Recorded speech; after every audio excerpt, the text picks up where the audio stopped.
Hello, my beloved students. How are you today?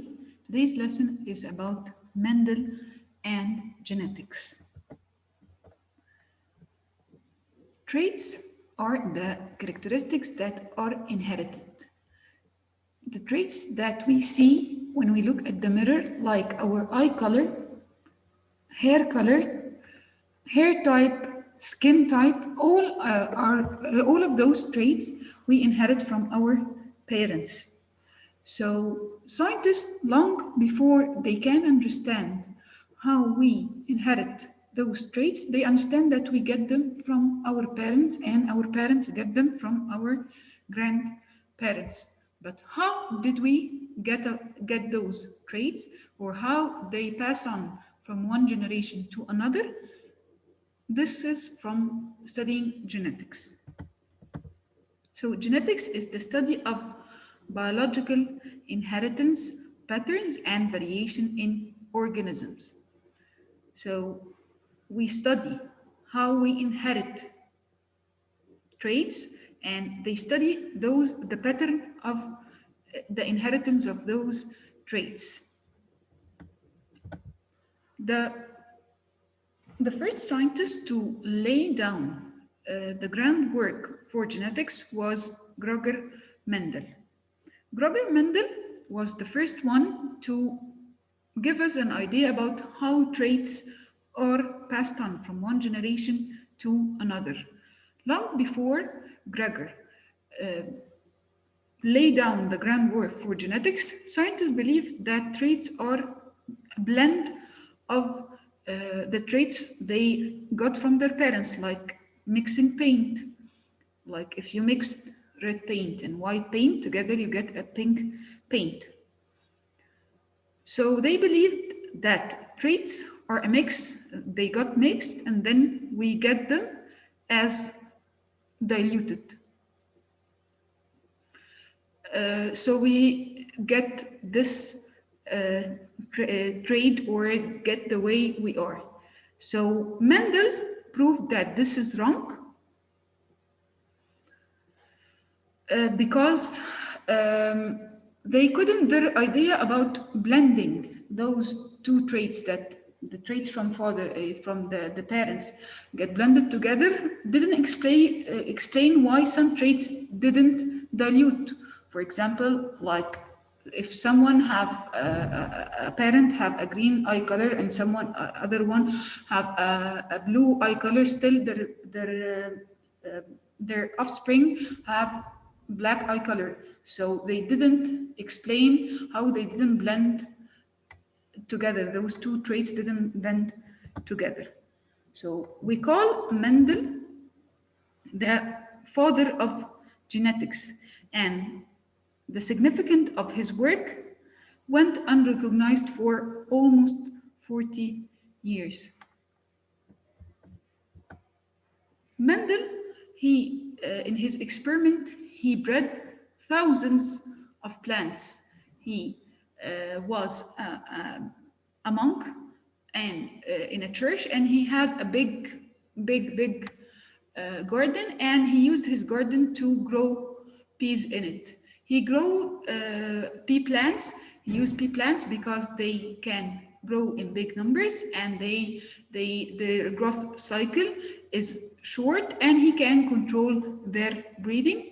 So he grew those plants, and he counted them and recorded his result, and through his data he could predict the result of meiosis long before even we discovered the chromosomes. So, from his discovery and experiment, he recognized that traits are inherited as discrete unit, as a separate unit from the parental generation, and that each organism inherit two copies of the same discrete unit. That this discrete unit or separate unit, now we call it gene. So you get each gene of this trait from each parent. And he described how they pass on from one generation to another. The data that Mendel collected revealed a lot of patterns of inheritance, how the patterns and how some traits appear and disappear through many generations. And three things that Mendel did during his experiment help him to come up with his law of inheritance. Those three things were: he controlled the breeding of the pea plants he studied, he used either or characteristics, he used pure bred plants. Let's talk about each one of them in details. First, he controlled the breeding of the pea plants he studied. Pea flowers have both the male and female parts. So this helped Mendel to control their breeding. If he wants this plant to self-pollinate or cross-pollinate. If he wants it to self-pollinate, he can take the pollen from the male part to the female part. If he wants to cross-pollinate, he can remove the male part from the same group. And of course, when we mate two different flowers or two organisms in genetics, we call it cross. So he can cross-pollinate, means he used two different flowers. So first, he controlled the breeding of pea plants. That's why it's one of the reasons he chose pea plants, because he can control their breeding. If he chose some other animals, he couldn't control their breeding. While pea plants, he can control their breeding by removing male part or not. Second thing, he used either or characteristics.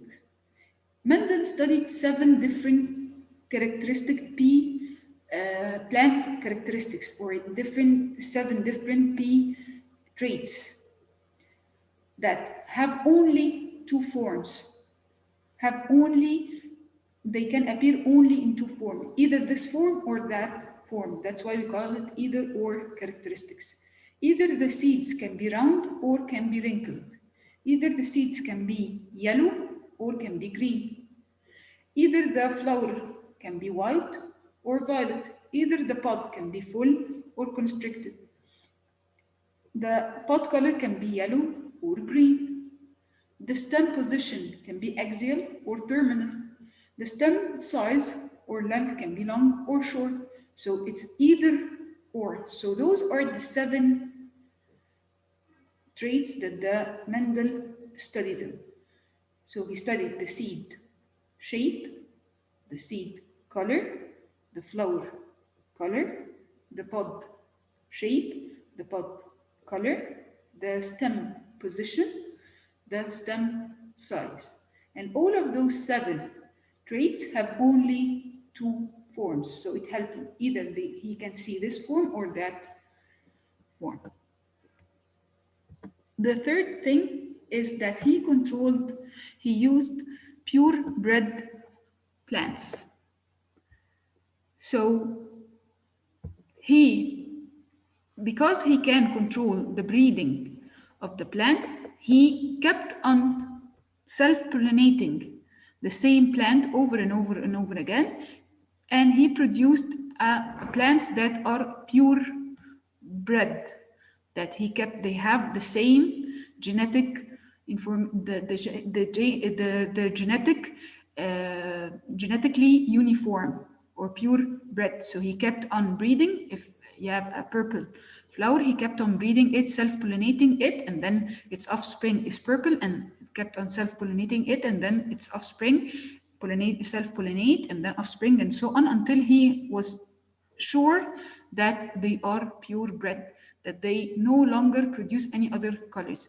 So now he is sure that they are pure bred. So if he cross-pollinate them, that this is, or any other variation comes from his experiment, that is due to his experiment, not from the plants themselves. That's it for today. Thank you very much. See you next time.